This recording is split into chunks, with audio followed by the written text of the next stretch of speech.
Bonjour à tous et bienvenue dans cette vidéo un peu spéciale. Nous allons traiter de probabilité. Ouverture d'un carreau par nord, passe, je réponds un cœur, passe, et mon partenaire fait un sans atout. Alors que veut dire la redemande d'un sans atout après avoir ouvert d'une mineure? Ça veut dire que mon partenaire a entre 12 et 14 points. Donc la question ici qu'on pourrait se poser, c'est de savoir est-ce que je propose 200 atouts ou est-ce que je peux mettre 300 atouts directement? Donc on va essayer de répondre à cette question de façon probabiliste. C'est parti. À l'issue d'un programme que j'ai effectué moi-même sous un logiciel qui s'appelle R, j'ai mis en fait la situation que j'ai rencontrée ici. Je l'ai modélisée à travers ce code. Et en fait, mon code, il va modéliser en fait cette situation et il va la rencontrer un certain nombre de fois. Donc j'ai dit à mon code que j'avais 12 points et que mon partenaire, il a entre 12 et 14 points. Et aussi ce qui n'est pas dit, c'est-à-dire lorsque mon adversaire fait passe, quand Est il fait passe, l'information que l'on a, c'est ce qu'il ne fait pas. Et par exemple, il pourrait intervenir d'un cœur ou d'un pique. Si par exemple il a, c'est tout à fait possible, il a roi dame 5e avec un autre honneur annexe, ça lui fait 8 points. Et il pourrait très bien intervenir d'un cœur ou d'un pique.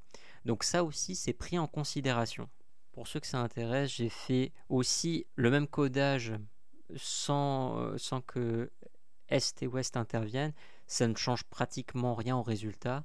Les résultats sont pratiquement les mêmes. En supposant que mon partenaire il a entre 12 et 14 points, car il est quand même possible d'ouvrir avec 11 points, dans des situations particulières c'est possible, mais en supposant qu'il a entre 12 et 14 points, nous avons les probabilités suivantes, les statistiques suivantes, qu'il a 38,7% de chance d'avoir 12 points, 33,46% de chance d'avoir 13 points exactement, et 27,83% d'avoir 14 points exactement. Et cette expérience a été menée comme vous voyez ici, 251 992 fois. Ce qui veut dire que nous pouvons avoir confiance en ces résultats à peu près un peu plus qu'au centième de pourcentage près. Ça veut dire que les pourcents, c'est du 38, 33 et 27%. Ça ne change pas. Donc vous verrez sur un article Bridge évaluation des mains, vous verrez que les levées sont conditionnées par rapport au point d'honneur par cette relation suivante. Alors ce que je vais faire, c'est extrêmement schématisé. Bien évidemment, il y a des choses qui vont être plus compliquées, mais on va simplifier le plus possible. Donc en fait, selon le nombre de points d'honneur que vous avez dans votre camp, le nombre de levées que vous ferez suivra cette relation-là. Donc par exemple, si mon partenaire il a 12 points, ça veut dire qu'ensemble on a 12 plus 12, on a 24 points d'honneur. Ce qui veut dire que le calcul sera de 0,42 fois 24 moins 1,68. Et ça va me donner 8,4 exactement. Donc là ici, je vais faire 8,4 levées. Ok ? On va encore simplifier les choses. Qu'est-ce que ça veut dire en fait de faire 8,4 levées? Je vais dire qu'il n'y a que 2 cas possibles, même si vous savez, quand on fait 300 atouts, des fois on peut chuter de 3 et ne faire que 6 levées. Mais on va considérer, on va simplifier les choses, qu'on va soit faire 8 levées ou soit faire 9 levées. Comme en fait on fait 8,4 levées, il est plus probable de faire 8 levées que de faire 9 levées, et c'est logique dans la tête de tous les bridgers, puisque en principe on ne fait pas de manches avec 24 points. Donc en fait on va avoir 60% de chance de faire 8 levées et 40% de chance de faire 9 levées. Et ainsi de suite, on va faire le même calcul pour 13 points d'honneur, ça va faire 25 points, etc., etc. Et je vous mets la suite des calculs après. Voici le résultat final. Donc avec 25 points, on fait 8,82 levées en moyenne. En grossissant le trait, comme je vous ai dit tout à l'heure, on fait 18%, on a 18% de chance de faire 8 levées, 82% de chance de faire 9 levées, et avec 26 points d'honneur, on fait 9,24 levées. Donc on va dire, en simplifiant les choses, qu'on fait 9 levées, au moins 9 levées avec une probabilité de 100%. Nous allons maintenant calculer la probabilité de réaliser 9 levées en mettant directement 300 atouts. Donc la probabilité avec 24 points d'honneur, là c'était 38,7%, multiplié par 40%, donc ça c'est la probabilité de réussite pour pouvoir réussir notre contrat avec 24 points. Ensuite on avait dit 33,5% pour 25 points. La probabilité de réussite c'est de 82%. Et ensuite, dans 27,8% des cas, mon partenaire il a 14 points, donc nous avons 26 points. Et donc on a ça dans 100% des cas.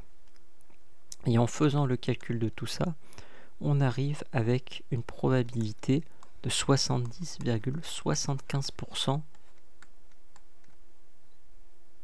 de chance d'obtenir 9 levées. Et maintenant, ce qu'on va faire, on va calculer la probabilité d'obtenir 9 levées, mais en posant cette fois-ci 200 atouts. Donc quand on pose 200 atouts, qu'est-ce qui se passe? Notre partenaire, dès qu'il va avoir 12 points, il va passer. Donc ça c'est bon. Dans le deuxième cas, s'il a 13 points, on va considérer qu'il a une chance sur deux.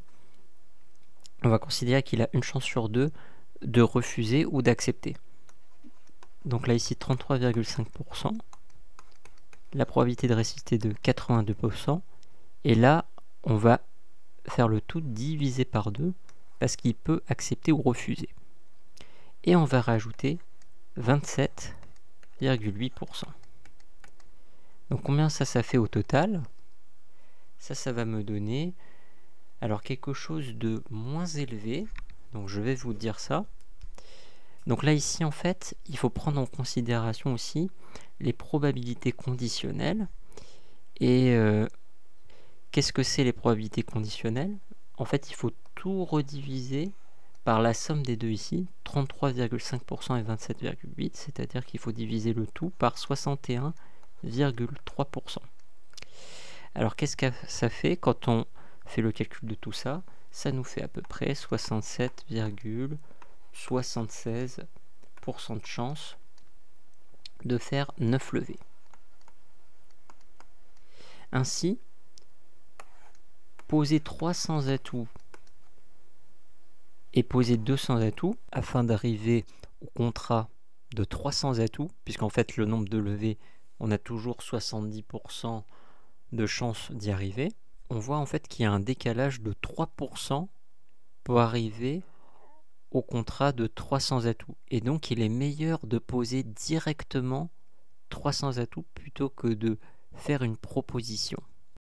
En résumé, en tournoi par 4, vous demandez toujours 300 atouts, et en tournoi par paire aussi, parce que dans 70% des cas, vous serez, alors si on dit qu'il y a deux résultats, dans 70% des cas, vous serez premier et non le dernier. J'espère que vous aurez aimé cette vidéo. Abonnez-vous, laissez un like, n'hésitez pas à me dire en commentaire si vous appréciez ce genre de format, et moi je vous dis à une prochaine fois. Salut tout le monde!